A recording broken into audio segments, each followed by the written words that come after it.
magazine. I'm so excited to be here. Thank you so much to the People's Forum for hosting us and to Middle East High for co-sponsoring this event. After the event, I hope folks will stick around and talk for a little bit. We have discounted subscriptions available and also a way to sign up for our newsletter. In addition to our current issue, we also have the issue in which our news editor, Aparna Gopalan, who is hosting tonight, wrote an incredibly insightful piece on Hindutva in this moment.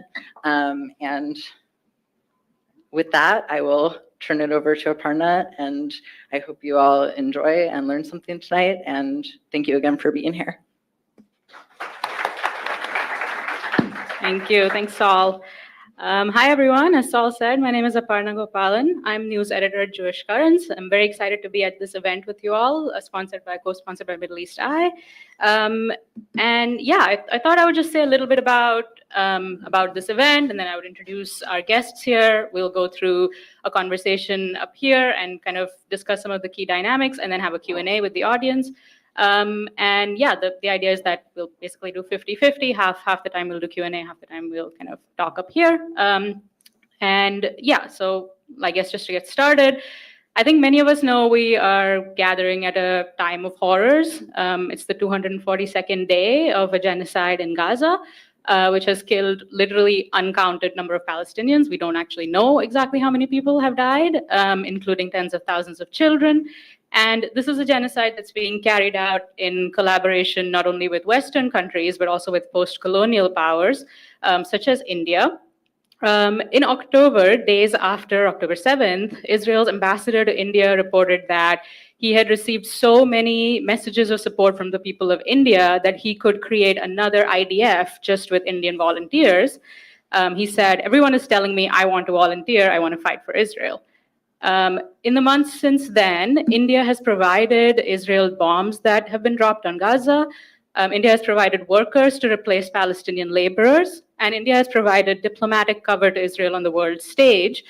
In exchange, India has enjoyed continued access to Israeli weapons and surveillance technology, which it has deployed against its own people, be it the farmers in Haryana, protesting in Haryana, or the people of Kashmir. And India plans to go further.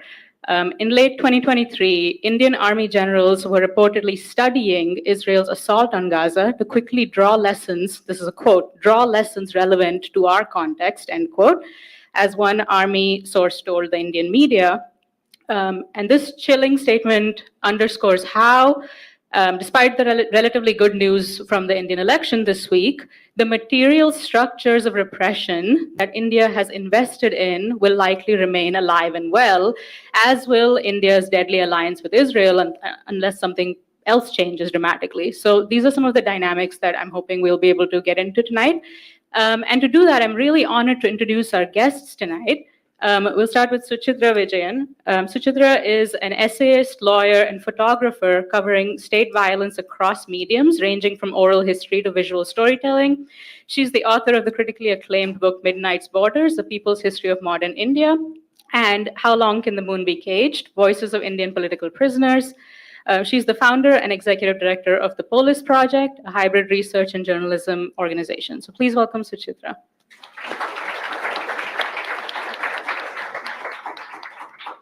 Our second guest is Azad Essa. He is a senior reporter for Middle East Eye based in New York City. He has worked for Al Jazeera English between 2010 and 2018, covering Southern and Central Africa for the network. And he's the author of the book Hostile Homelands, The New Alliance Between India and Israel. Hi, Azad, welcome. And our final guest is Raja Abdulhaq. He is a political activist and community organizer, founder of Quds News Network, and former executive director of the Islamic Leadership Council of New York. Raja has a master's degree in political science from Brooklyn College. Welcome, Raja. So I thought we would start our conversation with you, Suchitra. When we were talking ahead of the event, you mentioned something which I thought was really insightful, You said that while the dire situation in India is starting to gain attention among observers abroad, that the focus largely still remains on the hateful ideology of Hindu nationalism rather than on India as already an apartheid state. And even the coverage of the recent election results bear out this trend, where there's been a lot of focus on Hindutva itself and not enough on the structures of everyday discrimination that Indian minorities are living under. So I was wondering if you could talk a little bit about the ways we have seen an apartheid system manifest on the ground in India in the past decade, if not earlier. What are the ways in which this is kind of a de facto apartheid system? What are the ways in which this is a de jure or kind of legal apartheid system? And sorry to just pile on a lot of questions here, but just last thing, and you can touch on whatever makes sense. How does this process stand to shift in the wake of this election now, whether accelerating or being dismantled or something else? That's a PhD thesis, and I'm going to try and do all of that in 5 minutes.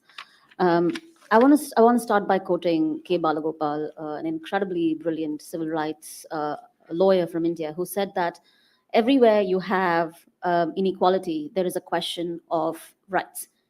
And I think in India, we already know that the Indian Republic, in terms of de facto, when you think about apartheid and de facto discriminations, India's existing system since independence, whether it is a caste system, whether it is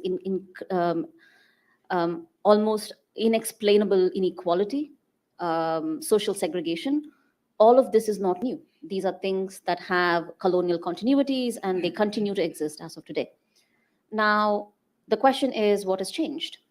And one of the things we talked about quite a bit was that it's very important for us to name the beast in order for us to fight it. And a lot of attention that we rightly give the word Hindutva and right-wing Hindu nationalism is absolutely important. But I also feel that we came to this conversation a little late. We should have been having this conversation about Hindu nationalism and right-wing extremism a decade before. And I think this Hindutva and Hindu nationalism kind of got currency as soon as Modi came to power, but the roots and the foundational ways in which the society was being remade started much before. And I think it's very important for us to understand that. I have argued in the past that by 2019, when Narendra Modi came to power, India was already a Hindu Rashtra. And this was done through a series of laws and legislations, whether it's starting from the revocation of Article 370 with Kashmir, whether it is laws like the NRC, the citizenship laws in India, but also a series of ways in which you had laws that legislate who you can marry, who you can fall in love with, what you can eat, of course, the hijab ban, as one calls it, in which a certain group of people, particularly Muslim communities, Dalit, Bahujan, Adivasi communities, are consistently targeted in different ways to create an entire underclass. So what you're doing is creating expulsions of people, their homes, their capacity to exist, but most importantly, the commodification of the idea of dignity. The idea that everybody requires dignity no longer became foundational to how society was functioning. And I think it's very important for us to understand that while there are continuities, and so much of this did not begin with Narendra Modi, something shifted. We also see this playing out as violence that is being perpetrated across the community in terms of lynchings, the ways in which state, through its political, the state, through the police, to the judiciary, through its various institutions, now starts implementing these things in a more systematic, structured way. And we can talk more about this. Now, the question that you're talking about is, you talked about the material structures of oppression. So I call it the infrastructure of terror. And one of the things that has changed in India is that in the last decade, we are not just talking about criminalization of dissent, we are talking about criminalization of citizenship rights. People are being criminalized for simply exercising their citizenship rights, the capacity to gather, the capacity to speak, the capacity to write. And I think it's absolutely important for us to understand that while there are continuities, we also have to understand what was different. Now, in terms of what's going to change, I think a lot of people were pleasantly surprised, and rightly so, about what happened. But I think it's also important for us to understand that just as this rot or this violence did not begin with Narendra Modi coming to power in 2014, it's a century-long process of kind of turning a society and pumping poison into it, then reclaiming the society is also a 100-year cultural project. So what will change? I think what will change immediately is that the illusion of power has been completely destroyed for Narendra Modi and what's happened. Also, one has to understand that this was not a free and fair election. Despite not having a free and fair election, despite vote tricking, despite the institutions of state, despite the election commission, despite the police, and every infrastructure of the state was used in favor of BJP. Also, let's not forget that BJP is the world's richest political party. Despite this not being a free and fair elections, they still were not able to win the seats that they wanted to, which means my fear is that the most dangerous fascist is a fascist who realizes that he no longer has the power. So, as I said, I think it's an important moment to challenge it, and it's also a moment to recognize the people's movement that made it happen, but also understand that the society has not changed overnight, and there's a lot for us to do in terms of work, in terms of reclaiming what it means to have, if not a democratic society, at least a civil one. Thank you. There's a lot there. And I encourage everyone also to think about questions that you might have. And that I know I asked you a huge question and that we're going to keep talking about it, but that's a really good start. And I just want to name and make something visible, and also turn to Raja to do this, which is that a lot of what you are describing as the infrastructure of terror in India is something very familiar to those who have been watching Palestine.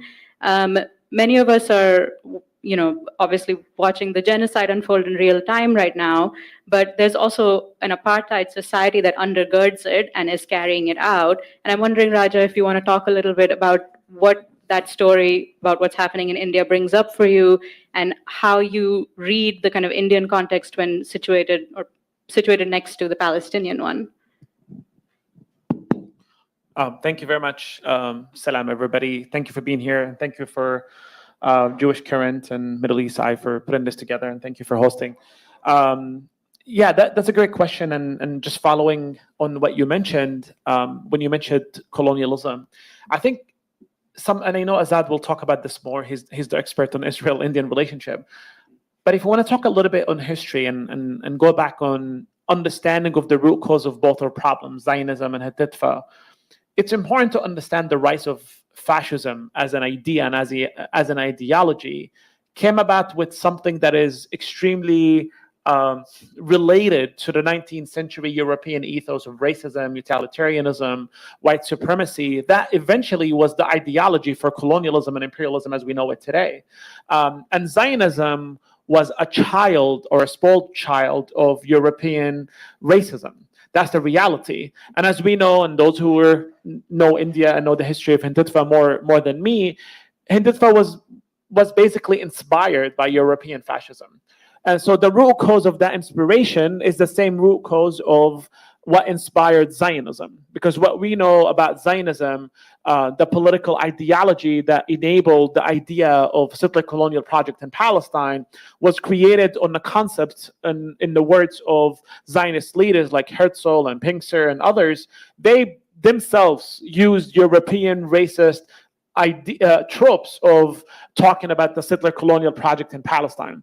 In essence, they were communicating with the British officials in the early 20th century and the late 19th century, late 20th century and early 21st century. They were communicating specifically with British officials to invite them to, as Herzl mentioned in his message to Chamberlain, who was what we know as the foreign minister of so-called Great Britain, he invited him to join Zionism in something colonial. And I'm quoting him here. Herzl called the project of settler colonial project in Palestine something colonial. So they were not shying away from truly calling Israel for what it is. It's a settler colonial project that is funded, financially supported by European powers that were colonizing the rest of the world, including in India.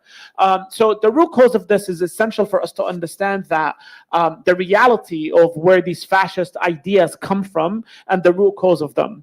However, it's also important to understand that specifically now with the ideas of what happened after October 7, specifically the genocide that we are witnessing in Gaza. And later on, of course, Azad will talk about this a little bit more, and I'll talk about it in the second round of conversation. But it's also essential to understand the concept, as I mentioned, Israel as a client state currently nowadays to the West. And I think India has jumped on the bandwagon of also utilizing Israel as a client state for itself, in a sense of not just military understanding, not just in terms of military coordination, but also India understanding that America nowadays, specifically in September of last year, when they signed a memorandum of understanding between the US, India, Saudi Arabia, UAE, Jordan, Israel, and Greece to create what we know as the India, Middle East, Europe economic corridor. The idea was to create a new path, a new route, a new Silk Route of trying to move goods from India all the way to Europe and eventually to America. And of course, as we know, this is in a larger scale of things of the US war with China. The idea is how can we create an alternative to China to be able to, as we know, the US wanting to undermine the economic growth of China in a way that they were not able to do in the past 50 years or so. So India has been playing a significant role into American social, economic and political hegemony within that region. And India as well, and I'm sure Azad will talk about this already more, and I keep throwing things at you. Keep piling up the things that you need to talk about, in understanding of learning from the exploitation of some of the counterinsurgency that Israel has been developing in the past 76 years. As I mentioned before, when you have a settler colonial project that is dependent on European powers, it's essential for us to understand that this support by the US and previously by Great Britain, so-called Great Britain, this support was not unconditional, right? As we know, as it was, mentioned many times, or was cited by American politicians, that the $3 billion investment is the best investment they make. It's like $3 billion a year to give to a settler colonial colony or a client state, that they can help them in developing strategies and crushing the dissent and giving them ways of dominating the region. But something very pivotal for America is dealing with insurgency, specifically learning about population-centric counterinsurgency. In a sense, what we know in Malay emergency in the 50s and the 60s, specifically in the foundation of the USAID, which is the U.S. Agency of International Development, J.F. Kennedy, when he created it, he made it clear that the goal and purpose of creating it was to do what?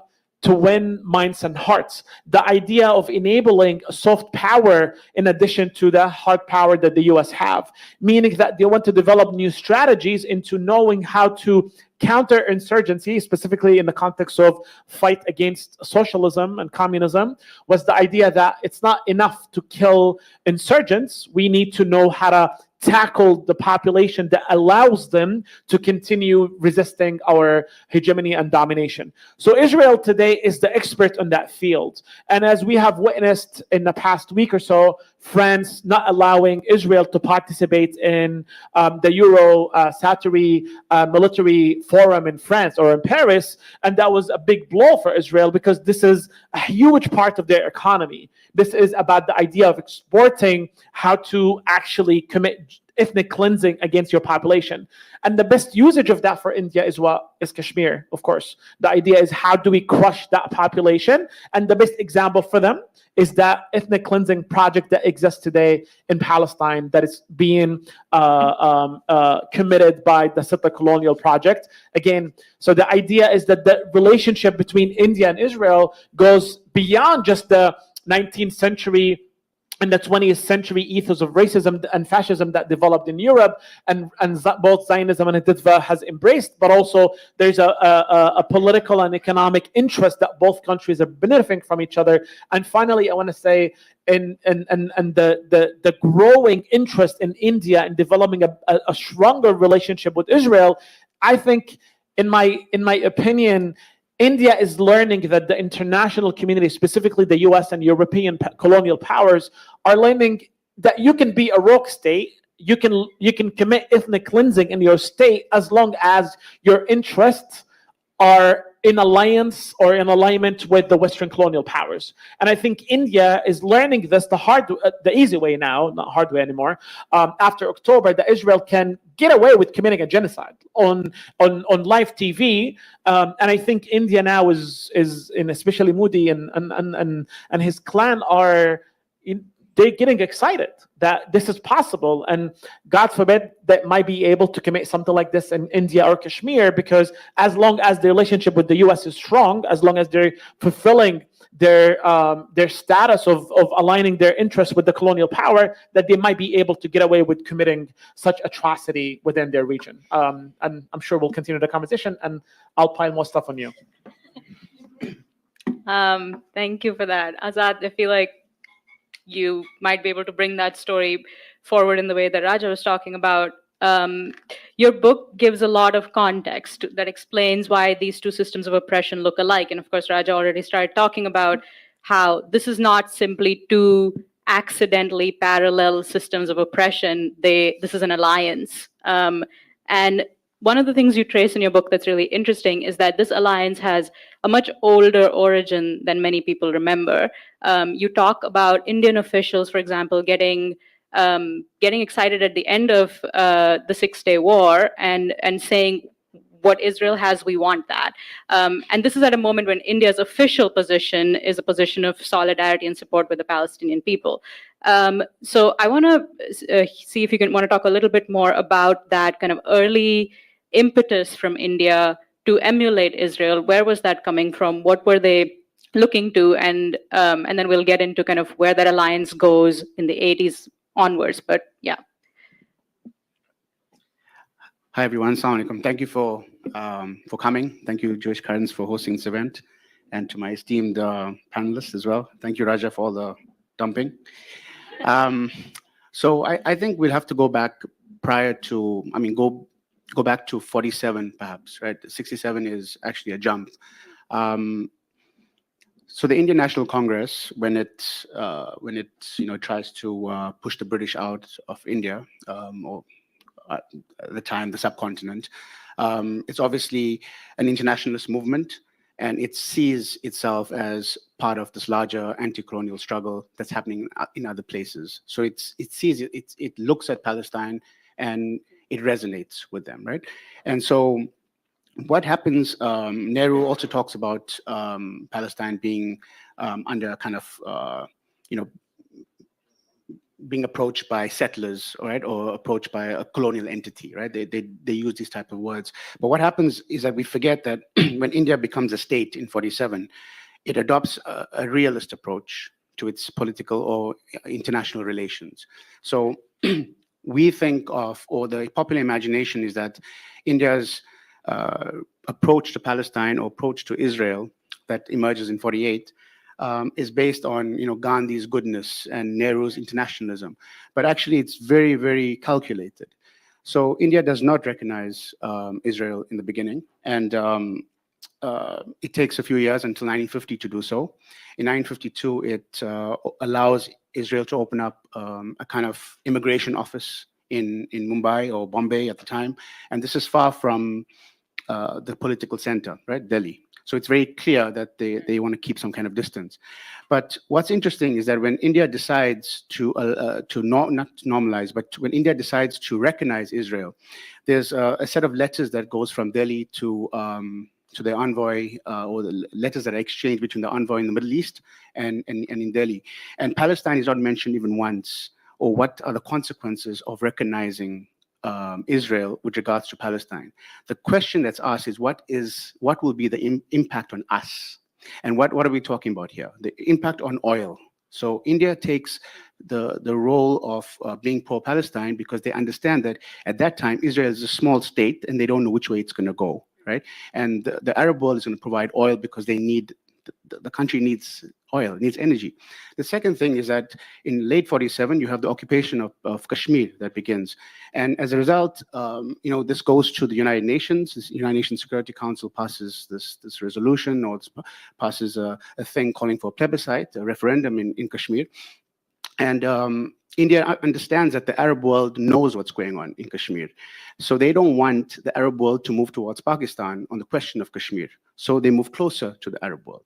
And the third thing is that there's a partition that takes place, obviously the partition in 47 and the partition of Palestine.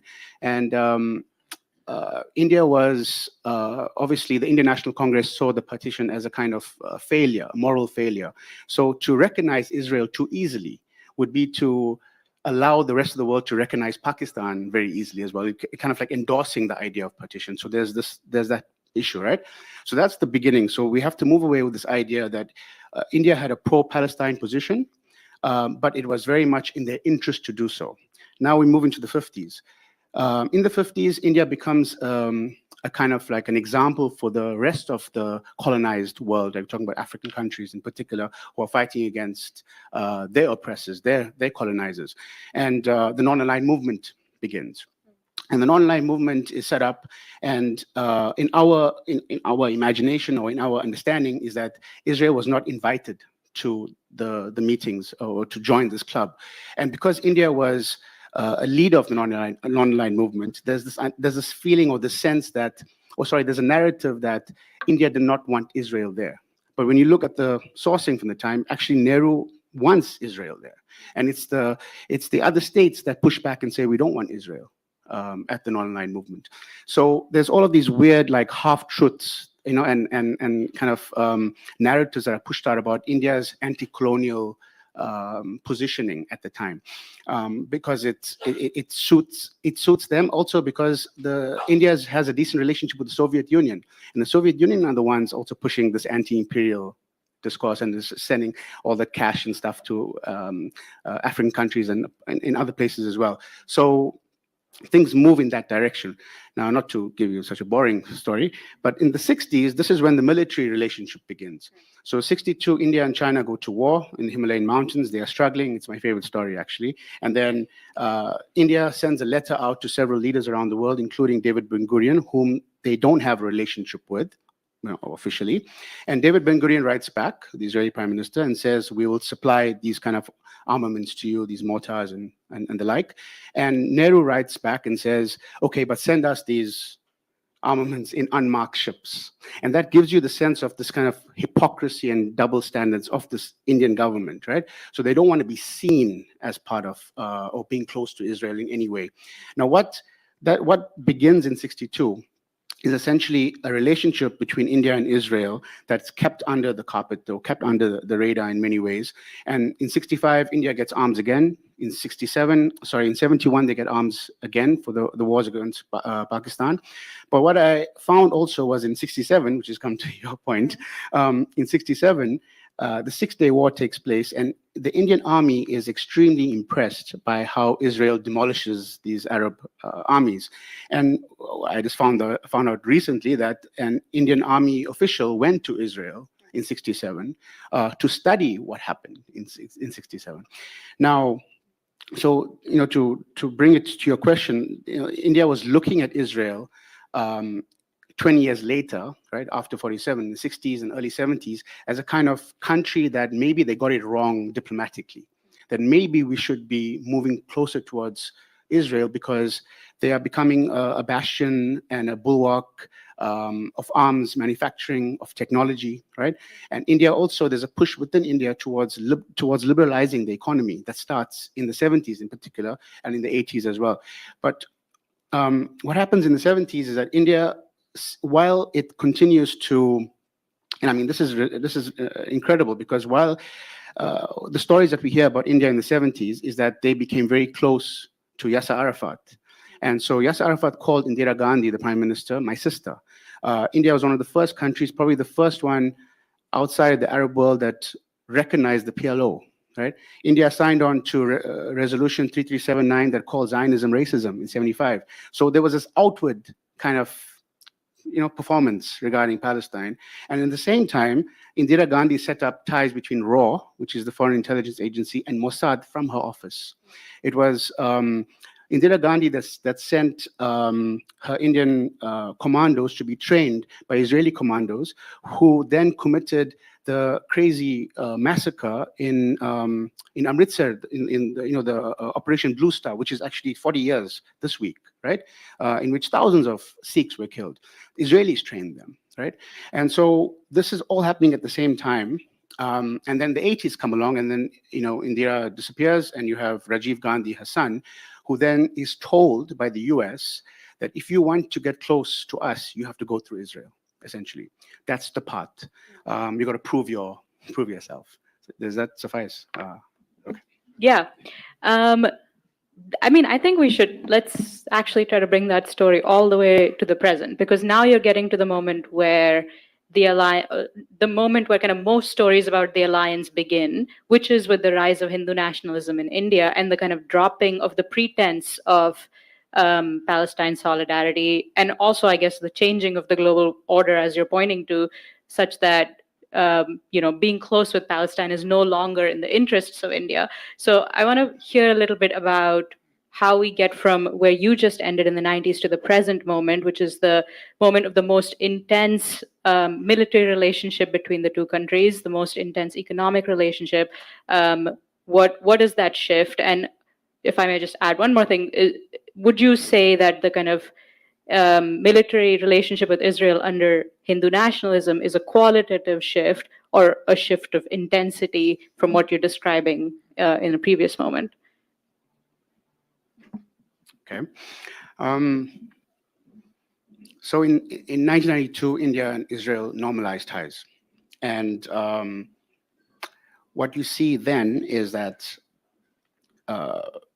immediately India sends over army representatives to Israel and tells the Israelis essentially what they need. Now, you must remember there's an insurgency in Kashmir at the time. And so India wants to bulk up its military. Also, the Cold War has ended, and the Indian government are extremely worried that they are not going to get the weapons that they need from now Russia, right? So they're concerned about that. And over the last 20, 30 years, you have seen the Indian military actually not develop any kind of self-sustainable, local military-industrial complex. They've struggled with that. The other element that takes place, and that's really crucial, is that in the 90s, you have the privatization of the Israeli armaments industry. Now, that's a crucial point because by then, 30 years now after 67, right? The world is looking at Israel as kind of a successful occupier, right? And the privatization of arms and weapons manufacturing means that there's no longer a need to end a war. Now you just need to manage a war. So you manage a war and you manage a conflict. So there's always a need for weapons. And so India recognizes that. And so they know that there's something to do in Kashmir and in other places that they want to manage dissent, manage sort of like separatism, or manage a self-determination project in Kashmir. So they look to Israel to emulate that. So from 95, India starts getting drones from Israel, and it's as early as that. Now, not to tell you a long story because it's like an entire chapter, but I guess there are three things to answer your question here. To frame it. The first thing is that in the late 90s, the BJP come to power. And that's fine. That's great for them. And they accelerate in terms of, looking at Israel to emulate. But it is not really something significantly different from the rest of the years that preceding it. But in 98, India conducts nuclear tests. And the US responds emphatically, putting sanctions on India. And Israel is one of the few countries that refuses to follow through with the sanctions. They don't follow the US's angle on that. And so when India goes to war with Pakistan again in 1999, it's Israel that comes to India's aid. And it breaks the US embargo to give India weapons. And so India recognizes at that moment that we got to, this Israelis, we can trust them. They are going to work with us despite or in spite of their own ally, the US, actually saying that you shouldn't be helping us. So that kind of cements a relationship. The second thing the second point is that 9/11 takes place. When 9/11 happens, India actually joins the war on terror. People don't understand that. People think that the war on terror is just about invading Afghanistan or going to Iraq. No, they join the war on terror. And it goes as far or as deep as creating their own type of legislation, right? So you have the Patriot Act in the US, you have POTA, right, in India, Prevention of Terrorism Act, which is called India's Patriot Act. I mean, what more do you need? That's when you see between 2000 and 2010, where India buying $1 billion worth of arms from Israel per year. So for that entire period, whether it was Congress, because Congress comes back into power in 2004. So between 2000 and 2010, they buy $1 billion a year. The third thing that happens, I mean, Modi is its own story, but the third thing that happens is that in 2008, there's the attack in Mumbai. That's known as India's sort of 9/11. Now, when that happens, you have a few Israelis who are killed in that attack. So this kind of binds these two countries, in terms of a narrative, like, your pain is our pain kind of thing. And India starts sending over police officers to get training now. So the connection completely is tightened at that time. What you're also seeing is that during that period, the ports and the airports and many of even the parliament buildings are all covered and secured by Israeli companies during that period. Then Modi comes in 2014, and this is where the shift takes place, but only in terms of the discourse. Now, during the time between 2000 and 2010, I told you $1 billion per year, you would not see the Prime Minister of India taking a photograph with any Israeli. But when Modi comes in, he looks at Netanyahu and he says, this is the guy I want to emulate. This is the country that I want to create. I want a Hindu nationalist, ethno-nationalist state that's militaristic, it's influential, and who's not going to be pushed around by anybody else. If we have security threats, we will deal with it like Israel deals with their security threats. So that fundamentally shifts. But between 2015 and 2019, India's arms imports from Israel increases by 175%. And now we go back to what the dream was in the 90s, which was the Congress dream, not just the Modi or the BJP's dream, which was to create a self-sustaining military-industrial complex. And so the Indians loved working with the Israelis, or still love working with the Israelis, because it's not a case of just buying weapons. Israel offered to transfer technology to India.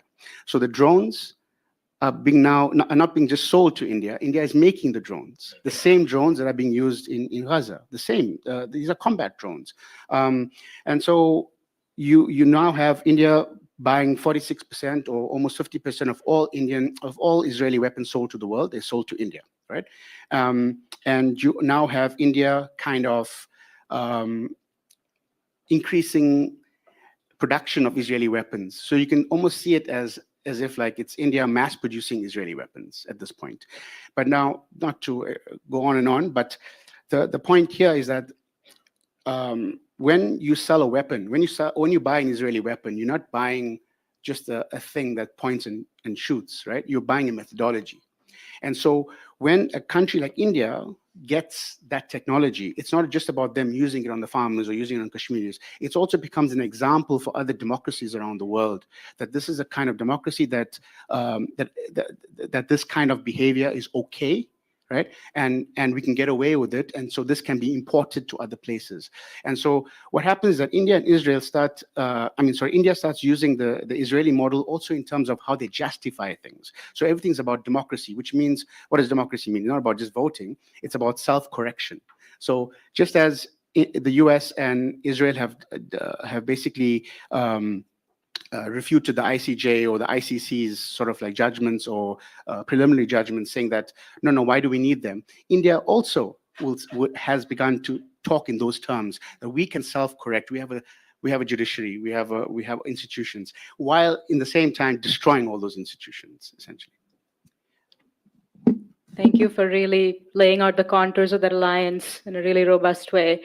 One thing I want to turn to Suchitra for actually is you've kind of described what Azad was just talking about with the Prevention of Terrorism Act, as well as India's post 9/11 fortification as kind of a carceral continuity with Israel and the US. I want to talk a little bit about how this lands in India on Indian minorities. There's, you've written a book on political prisoners. That's kind of a phenomenon that is not just in the past 10 years, but a longer story of a crackdown within India that is both fed by this global post 9/11 dynamic and is feeding it. So I want to hear a little bit from you about how you think about that.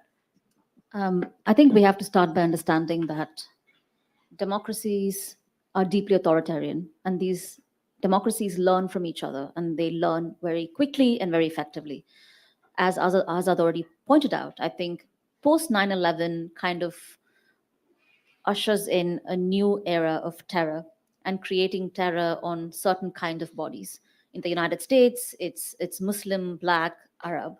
And just as Azad said, that Patriot Act kind of becomes replicated around the world. India has its own version of it. It's called POTA, which is again descendant of other infrastructure of terror laws. Sri Lanka has a version of it. China has a version of it. Every nation in the world that signed up to become part of this war on terror kind of had its own cut, copy, paste version of the Patriot Act. So what does the Patriot Act do, and what does acts like POTA do?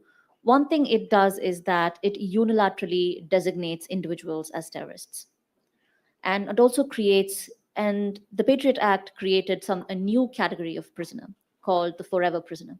With Guantanamo, with Abu Ghraib, what you're really doing is, and the word forever prisoner was a legal term that was coined by the United States, which said that certain bodies can now be incarcerated without evidence, without due process, and can be forever banished into this oblivion of, I don't want to say Kafkaesque, because I don't think Kafka begins to describe the kind of ways in which these bodies can be disappeared. And very effectively, this idea of disappearing certain people and bodies into this legal system gets very quickly incorporated. Of course, Israel has been doing this for much longer. And even the word political prisoner, often the word political prisoner is used. We assume that they only exist in authoritarian regimes or those we consider authoritarian. Nobody uses the word political prisoner. For instance, Julian Assange is never described as a political prisoner, right? So we have to understand that Israel, India, United States, and pretty much all Western democracies have their own political prisoners. So now, when 9/11 happens and Patriot Act kind of is rolled out, Atal Bihari Vajpayee, who was India's then prime minister, says that every Indian will now be part of this war on terror. It's a public proclamation that he makes, and you will see similar proclamations from leaders across the world. So what does this law do? Immediately, the law gets weaponized against certain minorities. Especially young Muslim boys across India are picked up, and many are incarcerated for as long as 15 years, 16 years, and then finally released because there was no evidence against them. Of course, a lot of these laws then get, so POTA no longer exists, it was repealed. So again, the history of these laws is that all of these laws get put in place. And every time this law gets put in place, very quickly, in a couple of years, it gets repealed. But all of the sections of these laws then find a way back through other legislation. So POTA gets repealed, and many of the things that were repealed within then becomes part of another legislation. You have something called the UAPA, which again creates the infrastructure. So what you really see is creating a legal infrastructure based on terror, sedition laws, where an individual can be unilaterally designated as a terrorist. And once that happens, it becomes almost impossible. The other thing that they do is the idea of bail, right? The bail being that the rule is that bail is the norm, jail is the exception. Now bail becomes almost impossible to get. Again, these are things that you will see in the United States. You've seen them with activists arrested during BLM protests. You've seen this with activists who were arrested during the civil rights movement. You see this with the Black Panthers. You see the same thing in Israel, where Israel is one of the few places, actually the only place, where children as young as 5 are tried under military courts.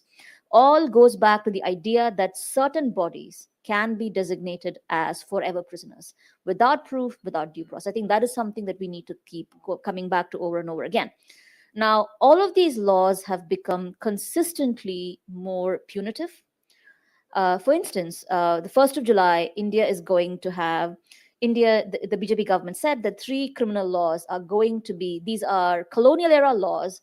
And the BJP government's argument is that we are going to decolonize our society, which means that we're going to repeal these colonial era laws and replace them. In reality, they are repealing these colonial era laws and replacing them with even more stricter laws. So what was now part of a terror infrastructure of laws are going to become part of your everyday life, which means for now, the right to habeas corpus is almost diluted.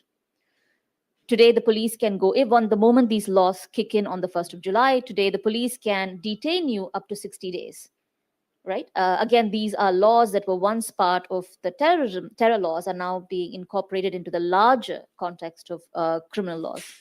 The other thing that you have is sedition laws that get weaponized.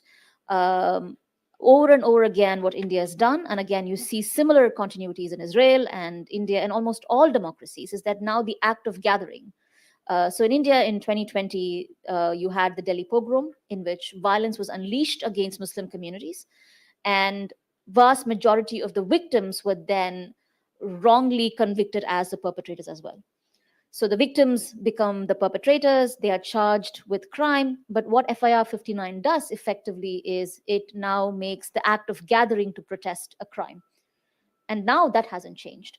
So one of the things that we are seeing across these continuities is criminalization of dissent, criminalization of citizenship laws. Another thing that we have to understand is that today what happens in Cop City, which again comes from Israel's weapon infrastructure, training infrastructure, is now being replicated in a city in India called Hyderabad, where Hyderabad is following similar things as Cop City. My first time in West Bank and occupied territories was in 2009.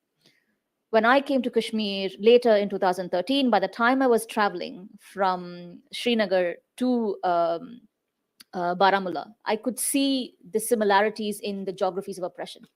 You could see the geographies of occupation. The terrain that was so familiar in West Bank and occupied territories in 2009, by 2013, when I was in Kashmir, was already being replicated. So I think as both Raja and Azad has said, this is not just material support. It's not just selling a drone. For instance, I think somebody was telling me that yesterday India used white phosphorus in Kashmir.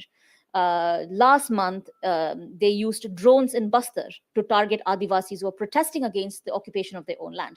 So it's very important for us to understand that, again, this is not just, it's not just India, Israel, or the US. I think we should not forget what happened in Sri Lanka. Almost in 2010, the de facto Elam Tamil state was destroyed. And a lot of Elam Tamils will tell you that what they see in Gaza playing out now, they saw it and bore witness to it in Elam. We have to make those continuities. And the map of violence and oppression did not begin today, and they're constantly learning from each other. And as Raja said, what we have now sanctioned in the last 8 months is a roadmap to multiple massacres that we will bear witness across the world. And that's exactly what we've greenlit.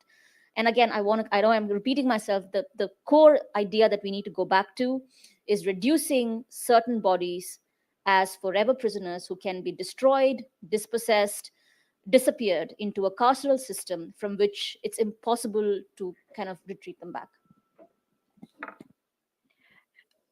Yeah, I think because you're referring to also the global continuity that has been happening since 9/11, if we bring it all the way forward to this moment, Raja, I want to actually ask you to talk a little bit more about, so we've heard a lot actually about what India is getting out of the alliance. It's getting kind of technology and weapons and like police training that can be used to repress, its minorities and occupied people. But what Israel's getting out of the alliance at this moment, specifically this moment of genocide, when kind of political support on the world stage can be the difference between this genocide ending and not ending, or ending in a few months and ending in a year. How do you view kind of India's vocal pro-Israel position at this moment as a Palestinian and as somebody who's looking at it from Palestine? What does that mean? Yeah, absolutely. I mean, I love the transition of where we're going, and especially what Suchitra talked about, the concept of the bodies that can be not just exploited, but bodies that can be forgotten.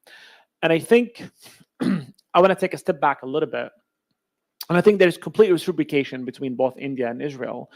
But specifically, when you were referred to the so-called war on terror campaign, and I touched a little bit upon the concept of population centric counterinsurgency between the U.S.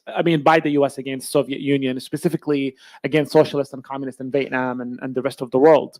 And if you remember at the beginning of the war, at the beginning of the Israeli genocide on Gaza, Netanyahu, on multiple occasions, he did contextualize the issue on Gaza and link it with so-called American war on terrorism, but also European war against barbarism and darkness.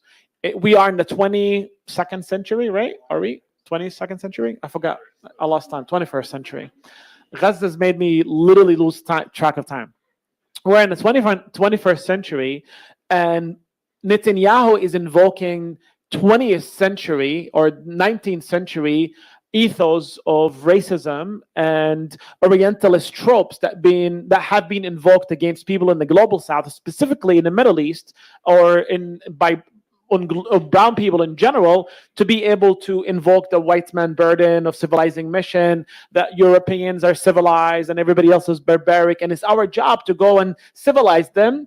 We start nicely, but if they don't listen to us, we commit genocide against them, which is what happened in Algeria, what happened in India, what happened in the rest of the world, where millions of people were massacred because they refused to, quote unquote, be civilized. So Netanyahu's language and rhetoric about darkness and light goes hand in hand in what you're saying. And I think what we have been witnessing since the so-called war on terror campaign is the concept or the dichotomy of creating this classification between the good versus the bad. And in the 20th century, it was about the communist versus the free world. Now is the Muslim terrorist. It's the new language, the new boogeyman that is called the Muslim terrorist. And whereas we needed counterinsurgency tactics developed specifically by the British in Malay Emergency, and later on by the French, and eventually by Americans in Vietnam, when they used to go to the Vietnamese families and tell them, hey, why don't we build you cities and markets and farms and we help you economic growth, just stop supporting their insurgents. And the same thing has been invoked and used in Palestine. For example, when Israel used to go and destroy, or when they destroyed the Jenin refugee camp in the Second Intifada in 2003 and 2004, what they ended up doing was, or what we know as the architecture of occupation, where when they destroyed the streets, they started building streets that are wide enough for the Israeli tanks to be able to start invading and raiding refugee camps easily. And what that involved later is building the concept of economic growth to stop supporting resistance. And that's literally what happened in the West Bank following the Second Intifada, specifically or namely by the creation of the city called near Ramallah, I forget the name now. I hate it so much that I forgot. Rawabi, yes, thank you. The creation of the city of Rawabi was in essence of creating a new economic growth for the Palestinians. And that's literally what the USAID does around the world, this concept. Now, when we are here today, specifically after September 11, I think India has found an easy way to create or demonize a specific part of your population in order for us to inflict violence against them. And if we know, and as you mentioned, the concept of a modern nation states that you have to, before invoking violence on any part of your population, you have to dehumanize them and demonize them, right? And in the past, it used to be said that a Soviet or a communist or a socialist can be eliminated easily. And many political scientists have argued that once you dehumanize part of your population, their elimination becomes celebrated. And that's literally what we're witnessing today by some of the Zionists and some of their Indian supporters that are celebrating the massacres that are committed in Gaza. We've seen social media tweets where saying, oh, these children that are being killed by Israeli airplanes, eventually they will grow up to be Hamas terrorists, so might as well kill them from now. This is the language that we are seeing today. And this language is not random. This is actually very well calculated to dehumanize and demonize Palestinians to allow the elimination of these people, which is what we are witnessing in India and what we are witnessing in Kashmir. The concept of, as you mentioned, after the attack in 2000 was it 7 or 9? 2008, the attack that was used by India to say, you know what, we are also suffering from Muslim terrorism, so it's our job now to join the international community and attack or to get rid of Islamic violence or terrorism around the world. And in essence, that is what is being used today to legitimize Hindutva, to say, well, we're not racist like Zionism or Nazism. We're not like an exclusive racist supremacist ideology. We are, we are an ethnic group that need to take care of each other because these Muslim crazy terrorists, we need to get rid of them. And that's literally what Zionism is about. And this is what Israel has been doing by trying invoking these Orientalist tropes when Netanyahu goes and say, this is a unified joint effort, international work against terrorism and darkness and the children of dark, when we are the children of light. The same language is used everywhere. And if you go back in time, same exact language was used in the 19th century, right? When colonial powers, France and so-called Great Britain, used to go and invade and colonize the rest of the world. What is of an interest in specifically in Israel in this situation are a couple of things. Number one, from an ideological perspective, Zionism is not isolated as the only racist, ethno-racist ideology that exists and that commits genocide against the natives of that land. India today, as Hindutva, is using similar language against the natives in Kashmir and some Muslim Indians within the modern nation state as we know it today as India. So Israel is benefiting now that you can have a racist political and ethno-racist ideology, and Israel is not the only one that has that. Now we have another huge modern nation state called India are sharing the same ideology or similar ideology. So we're not the only ones. So you know what?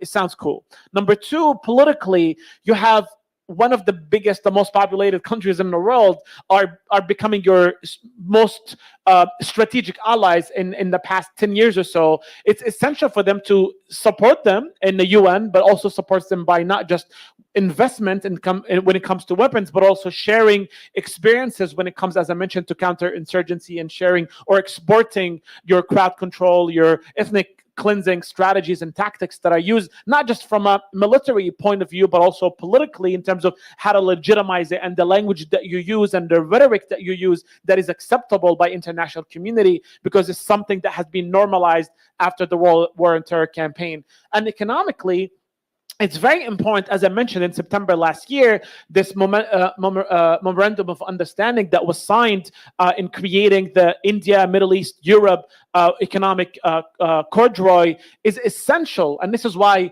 United States of America was so pissed off at the October 7 actions or operation, because in their opinion, it basically demolished the so-called peace process that was taking place between Israel and Saudi Arabia. That peace process to them was essential for this economic corridor that was taking place. This was a huge strategic move by America to undermine China or to undercut China, to undercut even Egypt in that Suez, because the Suez Canal is not that relevant anymore. So essentially, this relationship to Israel is very important because on a political sense, you're normalizing yourself by the most significant Islamic state or Islamic country, which is Saudi Arabia, but most importantly with India when it comes to economic relationship and economic benefit from both sides. But finally, I want to say that Israel as a client state, it sees itself as a place that exports these strategies to the world, and to them, because they're dependent on the Western world, specifically America today. To them, maybe economy is not a huge issue, as I mentioned, because they're literally dependent on the West. But to them, when you are using or having a state like India, as Azad mentioned, buying 40% of your weapons, to them, the weapons that I'm using on Palestinians, and I say, as you mentioned before, these bodies, the Palestinian bodies that are not considered valuable enough for the world to care about, you're using it as a POC, as a proof of concept that our weapons and our tactics and our strategies are a success. So we are, as a settler colonial project in the 21st century, we are very successful, even though as you mentioned, Israel is not about ending wars anymore, but it's about managing them. And I think what we're seeing today in Gaza is clearly that's the plan. The plan is to manage a war, to continue to prove your concept that you're able to curb the people, you're able to destroy them, but also able to get rid of the resistance, get rid of the dissent. But if you eliminate Gaza completely, then eventually your weapons or your tactics and strategies that you're invoking are not useful anymore, because you can just commit complete genocide and nobody needs to buy your weapons anymore because there's nothing to prove there. So eventually Israel is benefiting on all of these aspects, as I mentioned, ideologically, politically, economically, but also in its very essence as a client state, as a settler colonial project that is completely dependent on the West. It's important for them to prove their value to the West, but now they have another client to them, which is India. And as you mentioned early on, India was not very proud of their relationship with Israel because of certain situations that Azad did a great job at explaining. But I think today India is proving again to the West specifically that Israel is a huge is very valuable to them. And finally, I want to end by saying that Israel, while it's very much dependent on the West, specifically on America, and this is the biggest argument that we always have within the Palestinian movement, does Israel, and specifically the Israeli lobby in America, control so much the political or the foreign interests of America, or is Israel completely a client state, as Noam Chomsky says, that it's completely dependent on America? And as you can only imagine, that no matter how much Israel is dependent on the West, and specifically on America, they would love to be independent in that state. They would love to have more power than is given to them or they're allowed by the US. Because as we know, the American can cut off the financial aid and can cut off the military aid to Israel, and Israel will be literally will be limited in terms of how much of an impact they can be. Their deterrence value will crumble. To build another relationship with another potentially superpower that is on the rise is a huge success for Israel. So now in the near future, Israel is planning that eventually, if at one point America doesn't see our value as a client state to them, and they stop supporting us completely, and that means our destruction, maybe we need to start looking at other options like India that potentially in the future might save us. So this is another point I think is worth exploring as well. Thank you so much. I really appreciate how this conversation has moved us really far beyond the idea that these are parallel situations, because the alliance that's being described here really takes us away from the notion of like an incidental parallel that just occurred in nature. This is a very concerted building work. And these two regimes are kind of symbiotically crushing minorities under their wheels. This partnership also extends to the diasporas, and this is something that Azad, you've shown, for example, in your book, that both of the diasporas, the Hindu nationalist and the pro-Israel diaspora, work together to lobby the US government to make sure that these regimes have the resources they need. This is something that I have tried to show in my own reporting, where I've shown that Hindu nationalist groups have worked with Zionist groups to emulate the kind of IHRA definition of anti-Semitism, which basically says criticism of Israel is anti-Semitic. Now we have a concept called Hinduphobia, which is basically saying the same thing about India, that criticism of Hindu nationalism is Hinduphobic. And this is not, they haven't stopped there. They've actually worked together, shared kind of resources around, had conversations around, here's how you develop your own version of the IHRA definition, here's how you institutionalize it, take it to universities, take it to City Hall, take it to the state level, and get it kind of institutionalized in all of those ways so that it can be acted upon, and that's happening. This is a kind of really material way that these right-wing diasporas have actualized their solidarities, both in the US as well as in India and Israel in all the ways you've described. So I just want to end with a final question, which is for all three of you, which is basically what is the, we know the importance of solidarity between kind of anti-Zionist and anti-Hindutva movements because they're really fighting a shared foe in some ways. But what does this solidarity actually look like in material terms? How can you envision it? Are there attempts to build it? And what might be its significance in this moment? We can go in any order, but Raja, if you want to start us off, and then we can hear from Azad and Suchitra.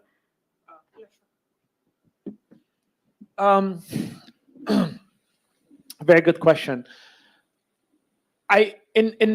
Unfortunately, the reality is, and I like to be self-critical of our community. The reality is, I don't think the Muslim community at large, which is considered to be the common ground in terms of how we assess our causes, specifically from Kashmir all the way to Palestine. I don't think there's a political savviness in terms of how to address this Hindutva movement and its impact on the Muslims in Kashmir or the people of Kashmir and the Muslims in India. There has been some efforts in the past, maybe I think since 2019 per se, specifically after the removal, the reversal of the self-autonomy of Kashmir bill, that showed that the Muslim community was capable of organizing together and mobilizing in support of Kashmir. Now, historically speaking, specifically in that regard, the Palestinian movement and the Palestinian, specifically in the West and the diaspora, has been, very much having a lot of support from the left in general, and has built a lot of experience in terms of how to mobilize, how to advocate for the cause of Palestine. I don't think we have witnessed the same level of support overall to the anti-Hindutva and the Kashmir occupation by India within the West in general. So in addition to that, and that's the reality, because of the police state that the majority of Indian Muslims and Pakistani Muslims that lived through back home, when they came here, I don't think they have that understanding of the danger of Hindutva and the rise of Hindutva in India today, that a lot of them are being caught by surprise, specifically in the past few years. But also there's also the complexity of the Pakistani relationship with Kashmir versus the Indian Muslim relationship with Kashmir. It's a very sensitive topic still. And the Palestinian movement overall, whereas Kashmir is such an important cause, at large, it's not very mainstream within our cause, unfortunately. It was not something that a lot of Palestinians have pushed for. Specifically, I think for what Azad mentioned early on was the relationship between the superficial relationship that India was always supportive of Palestine and the Palestinian liberation, the Palestinian right.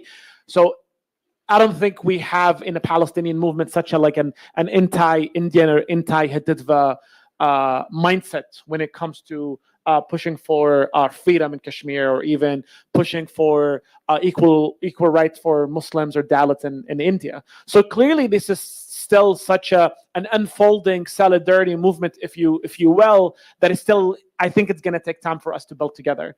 But what's really essential is for events like this that explains the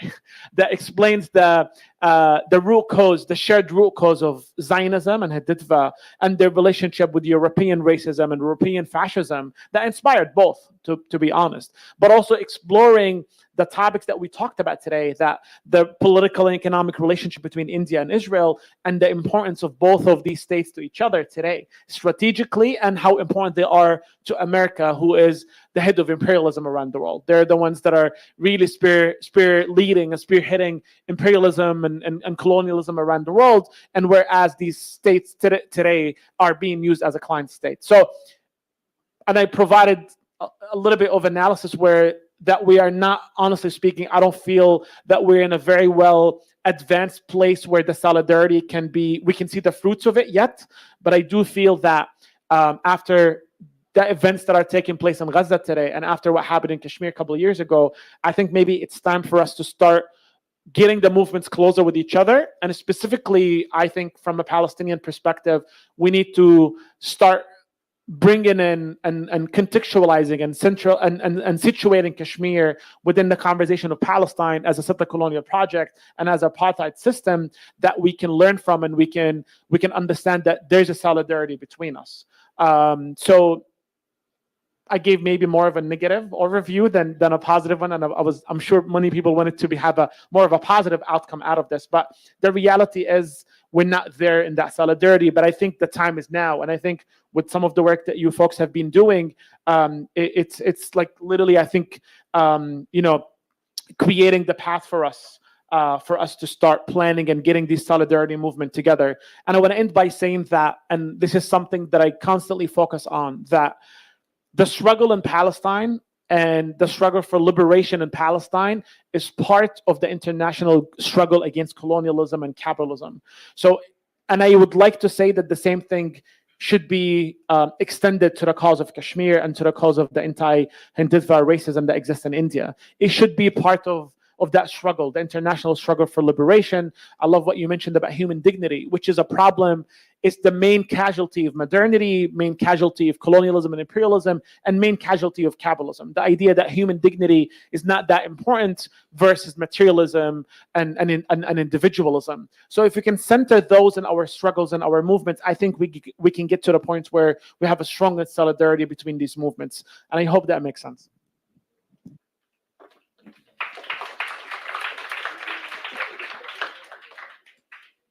Azad, I think you should go next.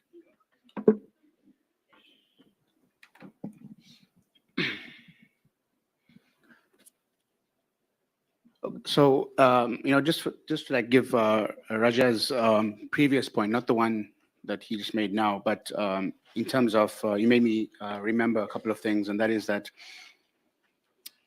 the point that you made that as Israel loses support in the West, so to speak, right, in the US, we are seeing all of these encampments, all of these efforts on the streets in the US, now spreading to perhaps like the UK, etc.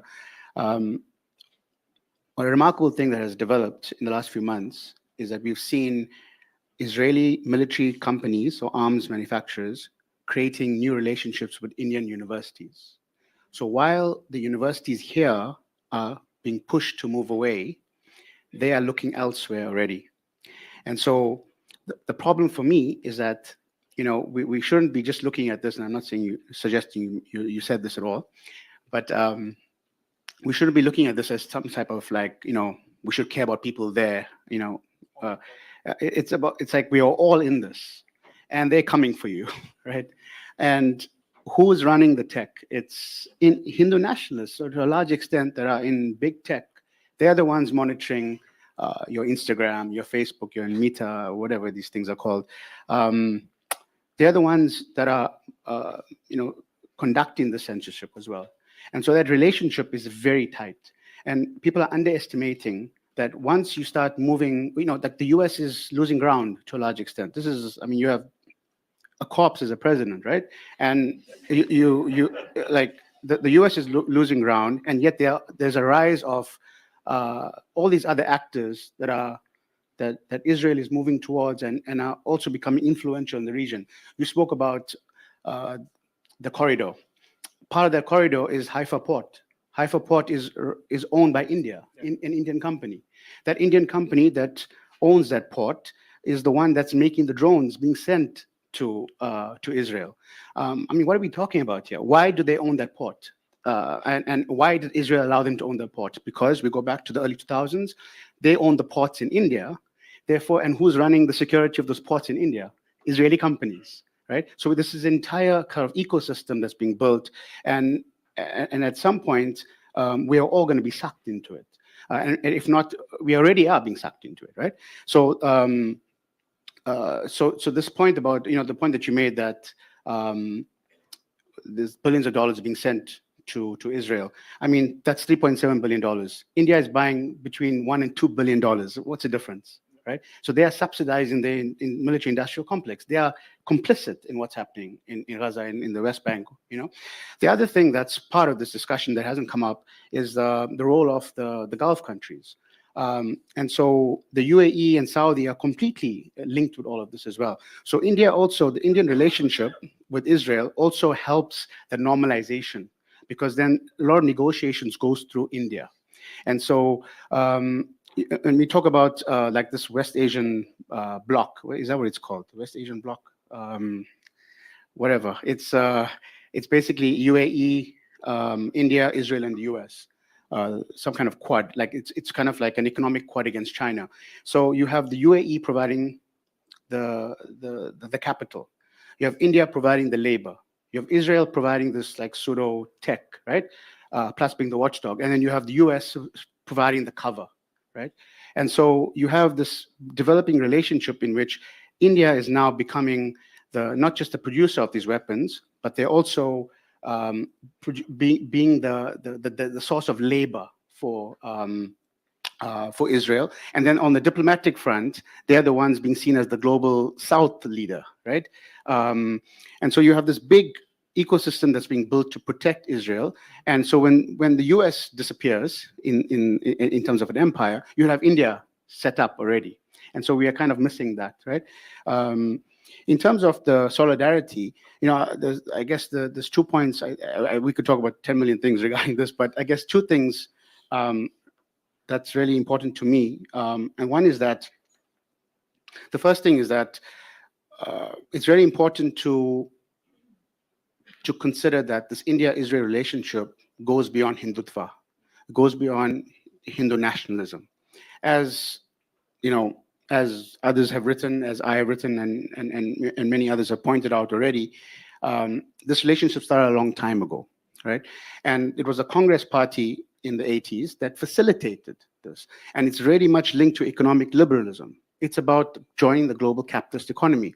We're just seeing something that's accelerated to some insane level, basically, right? But that's the direction, and it's not going to stop, right? There's nothing in this new government that comes in India that's going to deal with any of this, right? There's no indication of that, and there won't be, right? So it's not just about Hindu nationalism, and I think we have to understand that. And so part of it is we've got to think about, also rethink the idea of India as well, meaning that there was an India where, Sikhs were killed, there were massacres in Gujarat, there were massacres in Chhattisgarh. There are all kinds of things taking place all over the place. You have a caste system that still exists. That's beyond Modi, beyond the BJP. And even if Modi is now not as popular as he was, we've got to ask the question about what are some of the reasons for that. And some of it is that they want to be more right-wing in India. There's a bit of a punishment towards Modi as well. So I think we also have to start reconsidering as well, or not trying to be complacent, right? And I think there's a major complacency that's going to be coming in if you look at all the memes and stuff on the internet. And the second thing is there's an attempt to try and frame the solidarity or in terms of how anti-Zionist Jewish community have tried to push back against Zionism and to try and replicate that. And there's while you can extricate Judaism and Zionism with Hindutva, there's a caste system that has to be dealt with, and there's no proper answers regarding that yet. And I think this is what the movements will tell you, right? If you ask, because the question's hard enough. So I think we can't look for easy answers regarding saying, okay, we'll just copy them. It doesn't work like that. And so it's and part of the story about it, and I think I made a mistake. I forget about us not thinking about India and Hindu nationalism, and what about the question of things like Kashmir as well. So when you talk about trying to deal with these issues, what about the nationalism that still will exist? Right? And I don't think so those are the kind of questions we have to think about in terms of solidarity.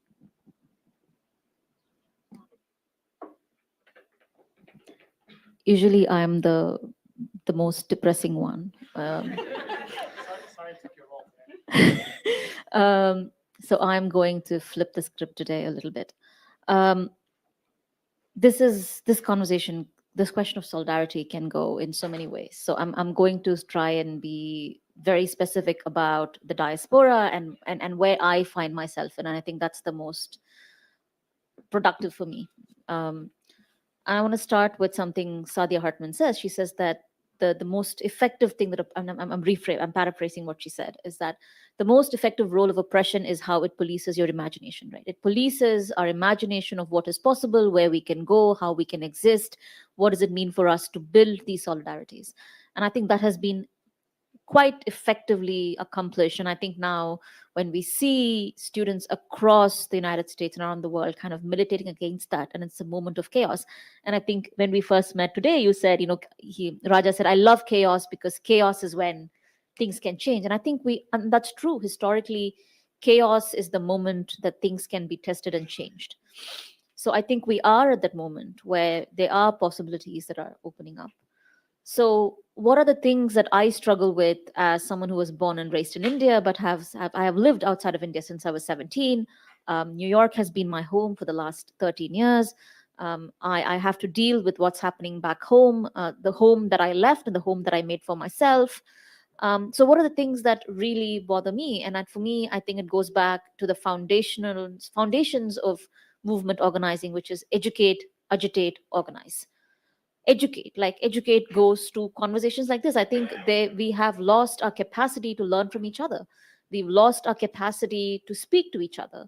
And I think that is something that we need to rebuild. And within the diaspora, the issues that we have to deal with, and again, naming the beast is so important, is that we have reduced all politics to politics of representation. It's enough for you to turn up for an invitation to Biden and say, I have made it. When Biden rolls out the red carpet for Modi, you had South Asian influencers and representatives, actors and writers and journalists who turned up for that bash, claiming that just because they were a person of color, just because they were queer, just because they were a migrant, just because their parents had come to this country with $5 in their pocket, somehow turning up and being close to power apparently signals that we've arrived. We haven't arrived. And I think we need to flip that script. I understand that it's good to see a brown person in the room, but why? We don't need to girl boss our way into oppression. We don't need to have a brown man or a woman or a queer man or a queer black or brown woman or man oversee torture. We don't need that. So we need, the big work is the work of kind of reclaiming politics back.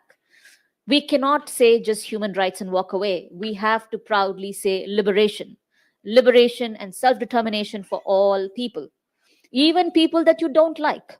And that's the part of the movement work. And sometimes solidarities are imperfect. Sometimes the person you're supposed to be in the room with is a person you cannot like. But that's not the point. The point is you have to exist. And the other thing that I think we really need to do is, I think we have an election that's coming up, which is deeply entrenched with Israel's role, Israel's complicity, AIPAC. We have India's role, India's complicity, and complicity of every potential dictator and oppressor. And that work starts within our community. And for me, it's a difficult one. But again, educate, agitate, organize. All of us cannot do all of this, but maybe we find our roles. And I think that's really where I see myself. Like, what is my role in the next 6 months? What do I do with whatever I have? Where do I turn up? Who do I turn up for? And these are questions we have to keep answering over and over again. But really, I think the one thing if we could do is, I would love it if we question what it means to be brown in this country. What does it mean to be close to white supremacy? What does it mean to be white adjacent? What does it mean for us to have these resources? What does it mean for us to refuse to acknowledge that not all of us have the same resources and power? And I think maybe that is where I want to put myself. And I think this is a moment of hope, because I remember coming to my first pro-Palestinian protest in New York, and there were 5 people. I never thought Columbia University would have Columbia law students with kifaya walking around. And I think that is a moment, that is a possibility that has now opened up. For 8 months, we've had students marching. I have had my students both in NYU and Columbia doing such brave, important things and putting their life, their careers. So this moment of rupture, this moment of chaos is absolutely important.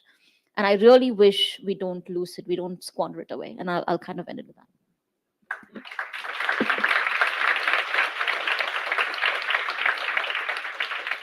Thank you so much. That was, I think, the right balance of optimism and pessimism.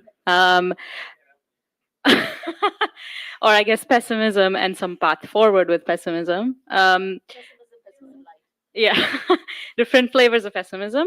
So we have some time for questions, and I think the way we'll do this is we'll have folks. Saul, I don't know if you are here. Hi. Saul has generously volunteered to transport the mic to people with questions. I think what we'll do is collect 2 or 3 questions and then have folks answer, just so we get more questions in there. Thank you so much. Yeah, we have one here.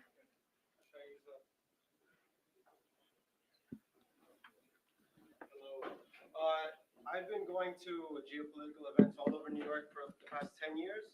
Primarily, it's like a leftist school of thought. And my question really is, why is there almost like an ignorance towards Islamism and an inability to talk about that? We can talk about Hindutva, Zionism, but it's like we're almost talking about it in like a vacuum. When we talk about partition, we're talking about British colonialism, but there's almost like an inability to talk about the two-nation theory that was pushed by Allama Iqbal, Muhammad Ali Jinnah, who they really wanted partition, right? And you know, there's a lot of things I want to say. Forgive me for being incoherent. But Mr. Abdulhaq, you talked about divisive language, dehumanizing language. Like from my perspective, there's a lot to be found in the Islamic world. Like for example, the word mushrikeen, kafir, which is pushed by the Islamic right. You know, Mr. Essa, you talked about the militaristic aspect of India, but it's not in a vacuum. Like there's China's supporting Pakistan. There's a, you know, almost like a arms race between the two countries. You know, there's a lot to be said. Forgive me. Like I hope you meet me halfway on what I'm trying to say. And you know, Ms. Aparna, you talked about how any criticism of Zionism and Hindutva gets called Hinduphobia or anti-Semitism.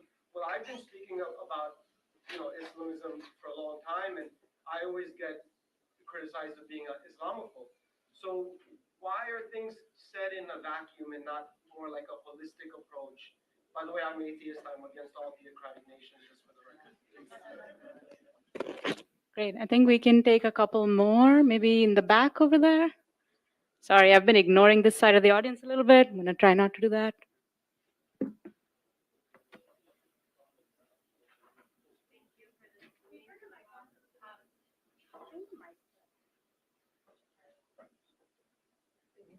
Thank you all for this amazing talk. My question is, would you say that India and Israel had a hand in systematically fracturing the relationship between Afghanistan and Pakistan? For example, through India's strategic solidarity with the Muslims in Afghanistan, whereby they could weaken Pakistan's power in the region, and then also further their own agendas related to the occupation of Kashmir, while also delegitimizing Pakistan's anti-Israel platform on the global stage. We can take one more, maybe here in the front. This side, you guys don't have any questions? Okay, maybe actually let's go here. Sorry to take away your question, but Where am I going? First off, thank you for this wonderful discussion. I really appreciate a lot of the points they were bringing up. I think my friend over here was raising some interesting points in terms of things that were left out of the conversation in terms of Islamism, but I would also offer or question about, you know, alternative political systems. So a lot of it that we're focusing on is democracies functioning as authoritarianism countries. But if you look around the world today, right, so China, right, and other kingdoms are also increasingly turning towards these ethno-nationalist security states that are equally authoritarian as well too. So where is that balance, and where does that sort of fit into the larger picture and thematically? Because thematically, it seems like no matter what political system you turn to, we're just moving closer more and more and more towards this authoritarian security states where there's suppression of the opposition, whether that be through direct conflict historically, but now it seems like the indefinite sort of sweeping under the rug methodology that you mentioned.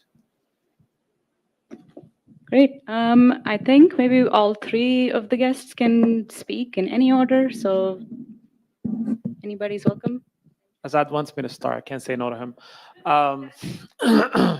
Three different amazing questions. I don't know which one to pick on, but people who know me know like I like to go hard. So let's go with the toughest question.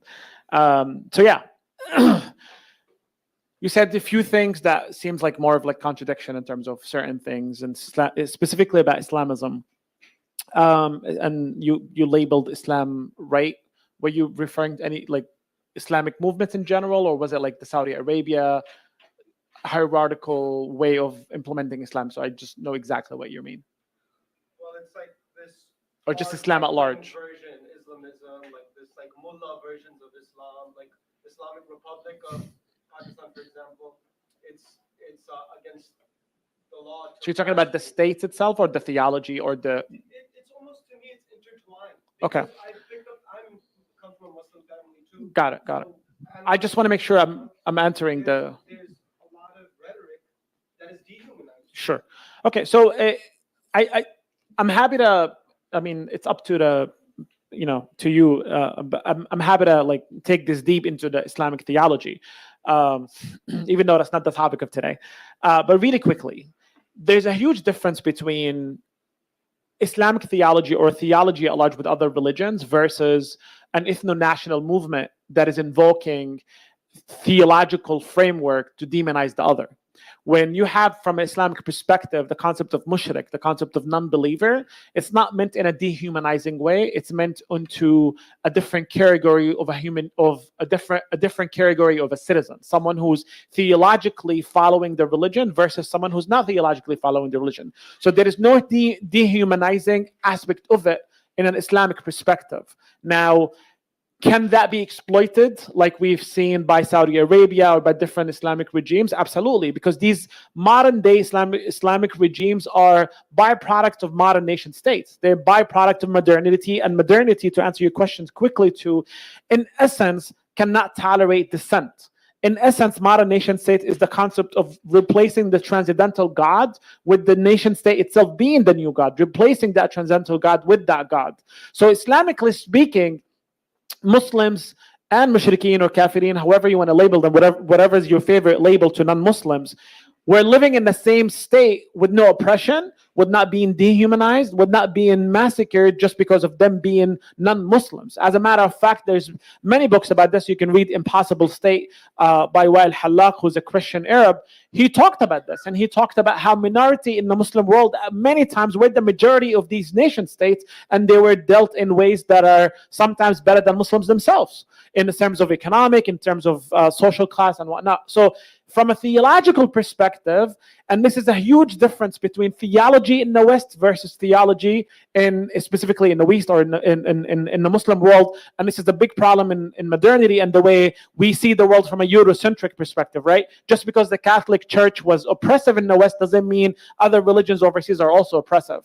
Now, I'm not saying that religions cannot be oppressive when people try to implement the religion itself, and I'm not giving a free pass to anybody. And Islamically speaking, there has been many incidents of oppression against Muslims and non-Muslims. But again, those are incidents of modern nation states trying to hijack the religion, which is what we're talking about Hindutva and Zionism, which, for example, in Zionism, trying to sometimes take over some Torah principles or some Jewish ideas to oppress Palestinians themselves. We've witnessed Israeli soldiers doing Jewish rituals in the heart of Gaza mosques to justify the Zionist genocide against Palestinians. But the majority of Palestinians understand that those Zionist movements are abusing and exploiting these ideas in Judaism in order to justify genocide. So we have a modern nation state is using an ideology and theology of a religion to commit genocide, to commit violence. So I hope that answers it, but we have to be critical of the Eurocentric way of how we see theology. And I know we might not agree on this, but in essence, no, you can't compare Hindutva or Zionism with, for example, the Islamic theology of Hamas, for example, or the Islamic theology of Muslim Brotherhood, or the Islamic theology of Hezbollah, or the Islamic theology of even maybe Iran as a nation state is a little bit different. But those are ideologies that are based on a specific mindset than a Western theology that is racist in its mindset. Because as we know, Christian theology that came from Europe is racist in its essence. They literally use Christianity to commit genocide and colonize the rest of the world because these peoples are not Christians, so they're not human enough, so we can commit genocide against them. In 1492, when the Spanish Inquisition happened, why did it happen? It happened under the pretext of the so-called purification of blood and faith, because Jews and Muslims were not seen as equal human beings. But Islamically speaking, every human being is dignified, even if they are we called mushrikeen, and there's nothing, ironically, and this is the problem, like the right wingers use that word, like Muslims use kafir and that's dehumanizing. It's not. It's just a classification. You can say, just like in the modern nation says we have a citizen and non-citizen, same thing. You have a believer and non-believer. That's literally what it is. But because in the modern nation states, you're not supposed to be using believer and non-believer because that has a religious connotation to it. So we should replace it with something more modernized, which is citizen versus non-citizen. That's literally what's happening. So I urge that we look at these things from a non-Eurocentric perspective in dehumanizing and demonizing Muslims and their theology, which is what Orientalism is based upon. So I hope we see the difference between, again, Hindutva, Zionism versus Islamic movements like Hezbollah or Hamas or Muslim Brotherhood or any of these Muslim organizations that you can disagree with them all you want. And many of them are byproduct of modernity. Like they're not angels. And specifically modern nation states that claim to be Islamists like Pakistan or Saudi Arabia, they're far away from Islamic theology and Islamic nation states, but unfortunately they exploit it for their own good. And finally, and I hope I touched on your question a little bit, that the modern nation states, specifically today, whether it's in America or in China, unfortunately, they're authoritative in their essence, in a sense that you cannot have this dissent outside of the mainstream of what Noam Chomsky talks about, the concept of the propaganda model or the manufacturing consent. You have to stick within what is allowed by the mainstream. And if you stray away from it, then we use the concept of cultural violence against you. And the best example of this outside of the political world of the Middle East is blackness in America. Anytime there's a black man that gets shot by the police, specifically maybe not in the most recent years because America now is becoming woke, so they hate police, not black back in like 10 years ago. But mainstream media, the first thing they used to do about the black man that gets shot by the police was what? Is talk about their history, about their criminal history, talk about what they were doing at the moment that they were shot in an attempt to what? To legitimize and justify their killing. So this is the same example of how modern nation states dehumanizes and removes or sends their enemies or their descendants to become subhumans in order to them to legitimize oppression against them. So in the modern nation states, the ideas of ideology, whether it's and forgive me my leftist friends, but the ideas of whether it's a socialist modern nation states or a capitalist modern nation states, unfortunately a lot of times they share the same tools and same ideas of how to deal with the opposition. That's just the reality. Of course, I'm not comparing capitalism with socialism, just to make very clear. So I want to make it clear in a modern nation states, that's what it is. So the concept of democratization, I'm sorry, I talked too long, is literally in a sense is created for imperialism. It's the concept of what we've witnessed in so-called war and terror in Iraq is like we bring in democracy to Afghanistan because they're oppressive to their women, so let's go free their women in Afghanistan. So all of these things can be used again to bring in about colonialism and imperialism. So yeah, I hope the answers a little bit of my brain scattered about some of these topics. Thank you so much. Thanks for taking extremely load-bearing questions there, Raja. Azad and Suchitra, do you guys wanna? You don't have to. Go for it. So one response to the two-nation theory, but is that when it came to the mid-30s, 1930s, India was one of the countries that voted against partition of Palestine. was one of 3 countries. At the same time, so it kind of called for a federal solution at the time. At the same time, what is happening in the subcontinent was that the Muslim leaders like Jinnah asked for a federal solution in the subcontinent, and India didn't want a federal solution. In the end, what Jinnah wanted, or what he asked for, was that there would be autonomous regions in the northwest and in Bengal. But the Indian National Congress, in the end, opted for partition rather than having that federal solution. They wanted a strong central state. So that's also something that shows a little bit of the difference between how they approached Palestine and how they approached the area as well. In terms of Afghanistan, I don't know much about the topic, but I guess the idea that India supports Afghanistan is obviously geostrategic. One of the things, I mean, Afghanistan has a good cricket team also, but the thing about Israel and Pakistan is that one of the things that people have said is that Imran Khan was kind of like removed or pushed out because of the pressure being exerted by the elite and the US to try and get Pakistan to normalize with Israel.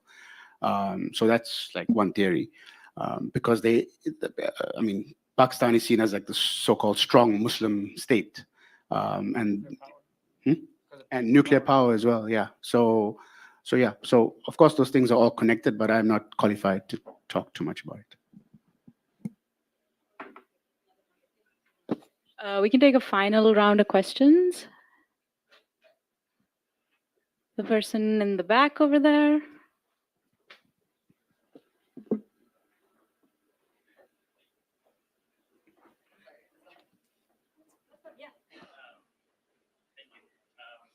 You might have to turn it on though.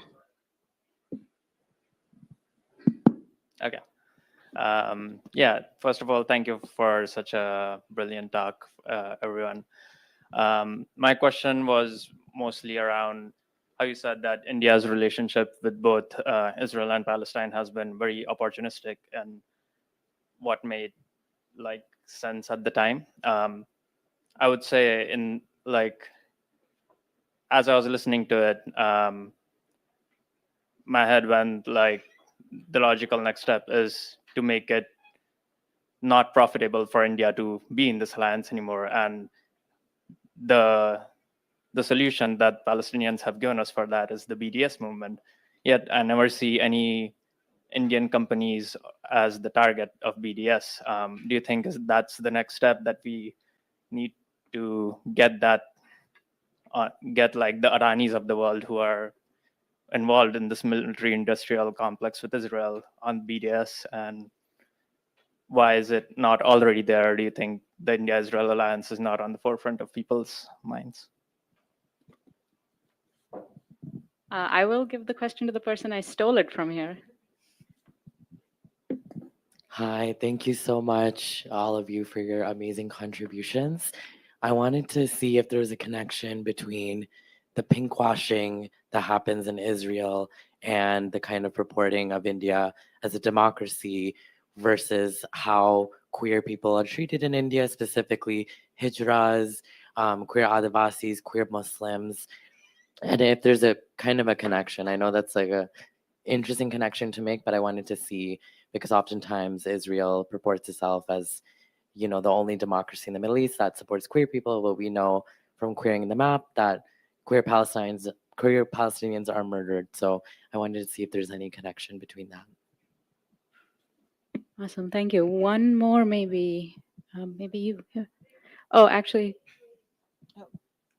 Oh, wow. I didn't even know there was people back there. Okay, yeah, let's do that.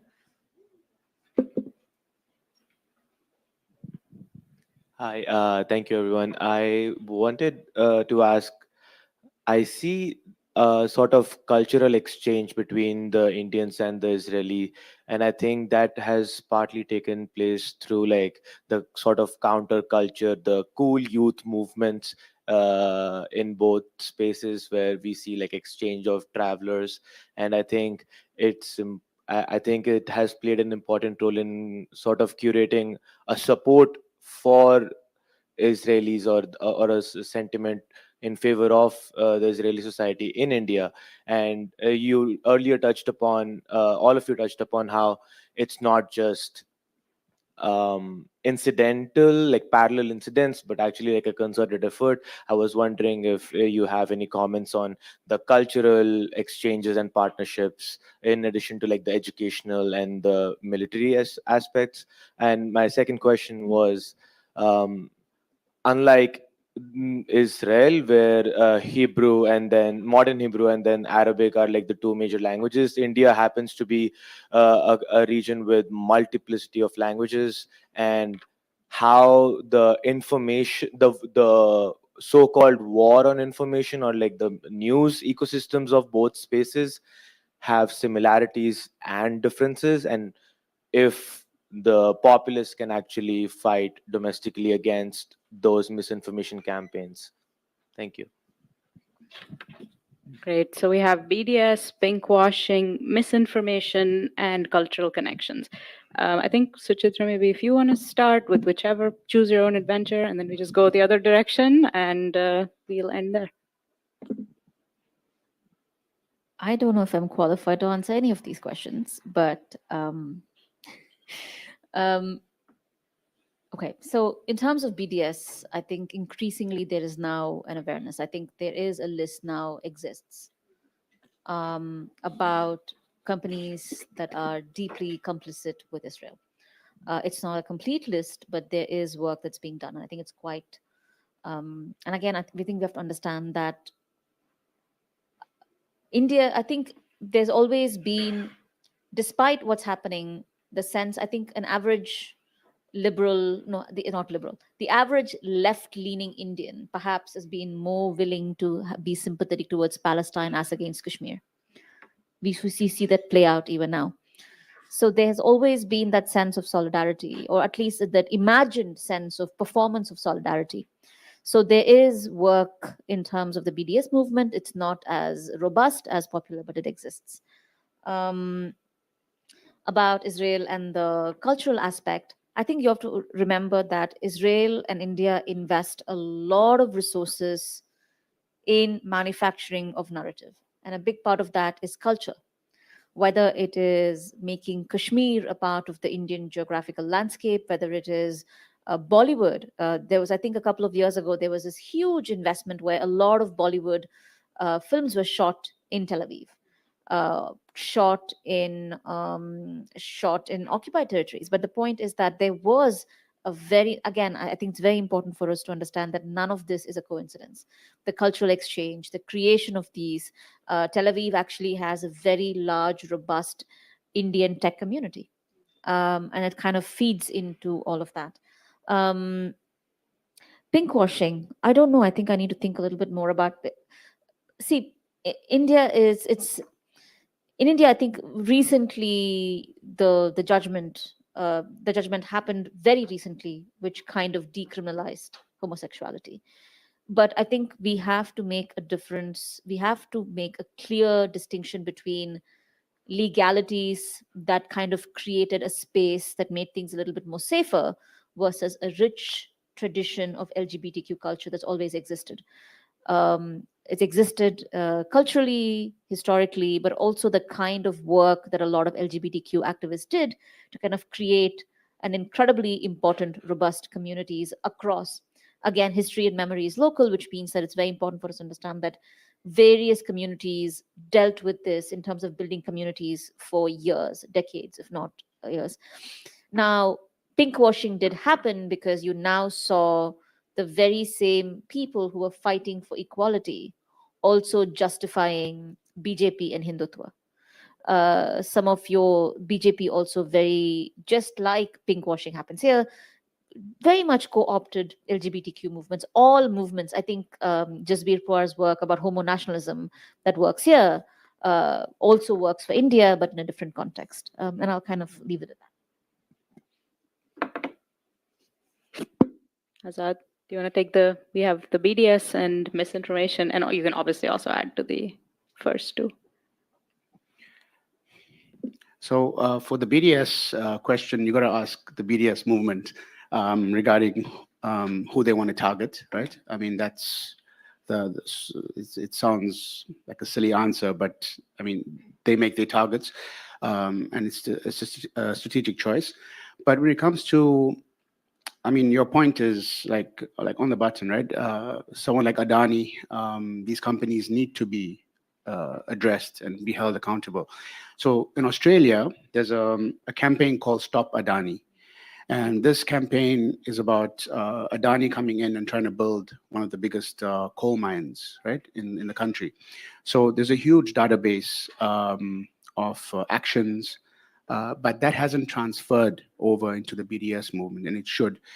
There are other companies in India that are actually they're actually operating in the settlements as well, in the agricultural sector, you know, and so they have created sort of like deals with Israeli companies, and they operate there, and then those projects are then transferred to India as well, and so there's this major sort of exchange of ideas and hubris as well, right? That made the grass grow and the desert bloom and all of that, and so they'll come to India and teach people how to farm.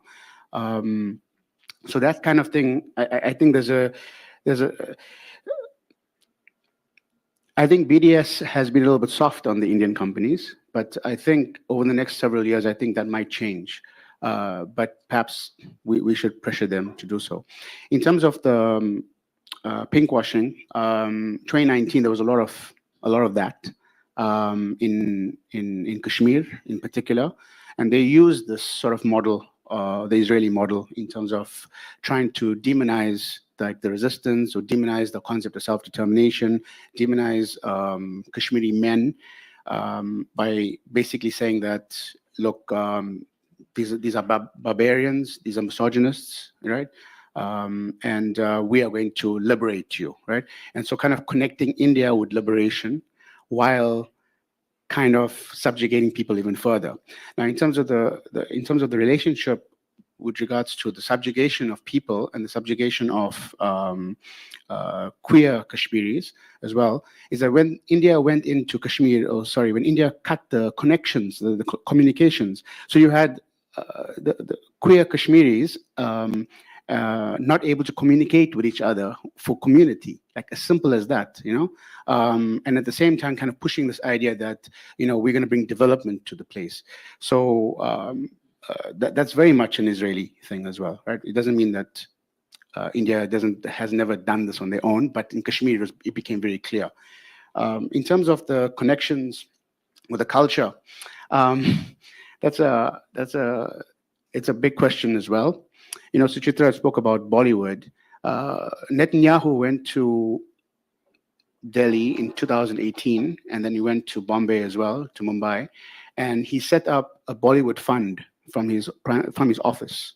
And the idea was to kind of promote Indian cinema or Hindi popular cinema, Bollywood, to come to Israel, to then kind of create those links and then take kind of, remember, we're talking about discourse, right? And it's so in many people's minds, India has been pro-Palestine. So also a lot of people think that. So you need to change the idea of Israel also to the Indian public, to the Bollywood watching public. So they want to take those images back and show Israel to be like modern and cool and all of that, right?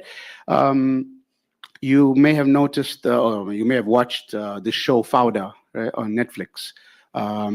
This sort of like counter-terror group that goes into the West Bank and sort of like just murders Palestinians and then goes into Gaza. And basically that show was so popular around the world and so popular in India that an Indian company worked with the producers with Fauda, and they created an Indian version of Fauda, and it was set in Kashmir. And very much the same storylines. It was called Tanav. I watched it, I paid for it, it was terrible. Yeah, I mean, I don't know why, but I watched it. Yeah, so these are major connections.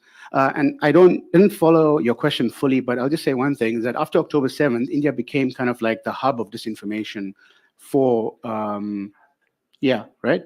And it continues to be. And so one of the things was, what I noticed was, and of course others have as well, was that how, you know, you have like obviously the New York Times and and the Washington Post and all other mainstream media push out certain Israeli narratives. But when the same narratives will go to India, and then it'll be like blasted onto like all kind of influencers and other kinds of journalists and all of that. And then those ideas would then recirculate among the right wing here as well. So then it'll get to Ben Shapiro, and then he'll retweet those guys. So the ecosystem has amplified as a result, So that tech connection is very much underestimated.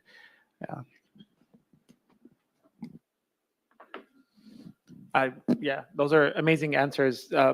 One thing I want to add about the pinkwashing, I want to talk about it a little bit from a different perspective. So as I was saying before, the concept of using imperialist feminism to justify the war in Afghanistan, there's the concept of was touched upon, the concept of homonationalism, right?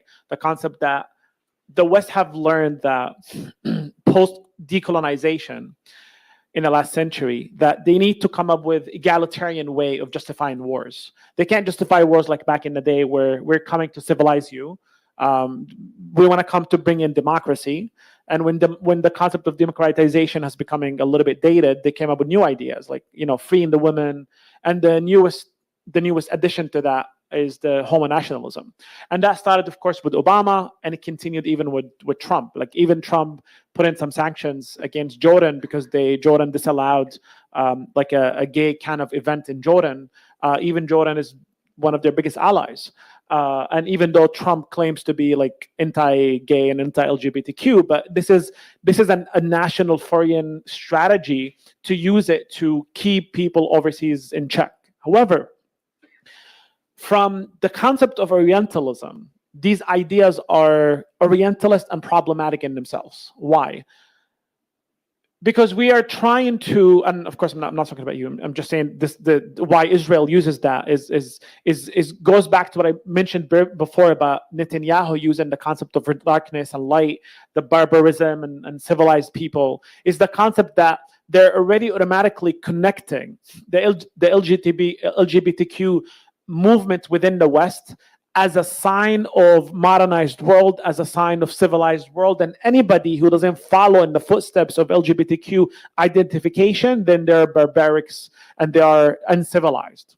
And it's very essential to understand that in the Muslim world, or the global South in general, not just in the Muslim world, didn't look at sexuality the same way it is in the West. Sexuality in the West is something different than it is overseas. There is gayness within the Arab world since forever. However, the concept of homosexuality was not in essence related to the identity, but more of the practice and that relationship between two individuals. So there is no concept of a sexual identity. So even though today Israel or even America is using homonationalism as a way to legitimize oppression, legitimize imperialism, legitimize colonialism at these countries, it's also Orientalist, and we should not be falling for it. Meaning that the concept of, let's look at Palestinians and see how much they care about LGBTQ issues, and if they don't, then they don't deserve our sympathy and they don't deserve our empathy. That is extremely problematic and Orientalist and racist in its sense, because we are trying to judge people's human value based on how they deal with issues the way we deal with it in the West, and that's very problematic. And I touched upon it a little bit, but I wanted to say, and you said it yourself, that when Israeli throw bombs at Gazans, they don't care whether they're gay, straight, queer, or Muslim or Christian. They're literally killing everybody. But I wanted to bring in the concept again that sometimes we do, because we live in the West, and even though I'm a fob, but I've been living in the West now more than I lived overseas in Palestine. I sometimes almost like I don't want to say almost, but sometimes I do fall in the concept of judging the world based on what I know in the West, based on the epistemology that is available to me in the West. So that is, I think, in essence, what we should be arguing against, this propaganda model of Palestinians and Hamas and so-called throw gays off the roof and all that nonsense. We should be saying, okay, you know what? Israel is the most the most amazing place for gay people, but that has nothing to do with the Israeli settler colonial project, right? Even if Palestinians, the way they deal with LGBTQ is different than the West, and to some people in the West might sound like it's not modernized or it's not good enough. That's their culture, that's their life. Let people in that country and in that region deal with their own questions of sexuality according to them. But for us as people who live in the West, it seems imperialist, even coming from people like us who feel that we're empathetic to these causes, because at the end of the day, you're framing the centrality of how you look at these causes. You look at them from a Eurocentric perspective. So I do feel that sometimes in an effort to push back against the pinkwashing situation, and I'm saying it's people here, of course, but I think it was the question was very important for me to point out that sometimes when we try to lie to ourselves and to our people to say, for example, Gaza, no, Israel is not the only gay-friendly place in the region. Gaza is also gay-friendly. Materialistically speaking, it's not true. So let's not lie to ourselves and to lie to people. That we should turn the question upside down and say, you know what? No, people in Gaza and people in the Middle East deal with sexuality in a different way, and you cannot be judging them the same way you're judging Israel, because Israel claims to be a Western, an extension of Western civilization. And so to them, the question of sexuality is similar to the question of reality of sexuality in New York City, but it cannot be the same question of sexuality when it comes to Palestinian culture and Palestinian civilization or the global South at large. So this is something important to push back, that truly these egalitarian problems and causes are truly used to justify oppression and justify imperialism and justify settler colonial project in that region. So I wanted to touch upon it from that perspective, rather than just saying that, no, it's the same, like we are giving examples of how some queer people are suffering in different places. Thank you. I think even with Desi Standard Time, we are at time. So thank you so much, everyone, for coming out. Thank you to our guests. And everyone's welcome to just hang out. I think we have the space for maybe 15 more minutes. So feel free to socialize, hang out, buy a magazine, and see you all around.